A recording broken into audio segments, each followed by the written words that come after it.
አባታችን አቡነ ማትያስ የመንግስት ኃላፊዎች ኢትዮጵያን ወንድምና እህቶች ዛሬ ጥምቀት በጋራ የምናከብር የከተማችን ነዋሪዎች ሁላችንም እንኳን ለዛሬ ቀን ለጥምቀት በዓል አደረሰን እንኳን አደረሳችሁ ይላችኋለሁ። በጣም ታምራላችሁ በዓሉንም በጣም አሳምራችኋል። ጥምቀት ከዚህ በፊት የኢትዮጵያውያን ሀብት ብቻ ነበር በተለይም ደግሞ የኦርቶዶክስ ቤተክርስቲያን አሁን ግን ከዛ ሁሉ አልፎ የዓለም ሀብት የዓለም ቅርስ ሆኗል።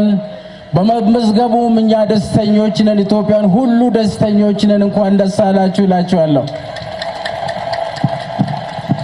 ይሄ ትልቅ በዓል ለከተማችን ለሀገራችን ለህዝባችን ሁሉ በተለይም ደግሞ ለኛ ለአዲስ አበባውያን የሀብት ምንጭ የቅርስ ምንጭ በተለይም ቱሪስቶች ወደ ከተማችን ወደ ሀገራችን የሚመጡበት አንደኛው ሀብታችን ስለሆነ እንንከባከበዋለን እናሳድገዋለን በሚገባም ደግሞ ለዓለም ህዝብ ሁሉ እናስታውቃለን ኃላፊነቱንም እንወስዳለን።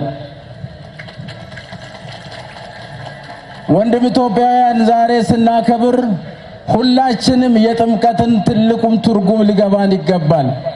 ጥምቀት በዝቅታ ውስጥ የታለፈ ትልቅ የከፍታ ጉዞ ነው። ጌታ ኢየሱስ ክርስቶስም ያሳየን ይሄንኑ ነው።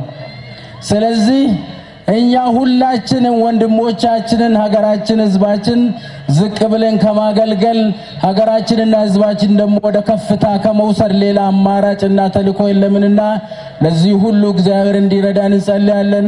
ሀገራችንና ህዝባችን እግዚአብሔር ይባርክ። አመሰግናለሁ። እንኳን ደስ አላችሁ እንኳን አደረሳችሁ።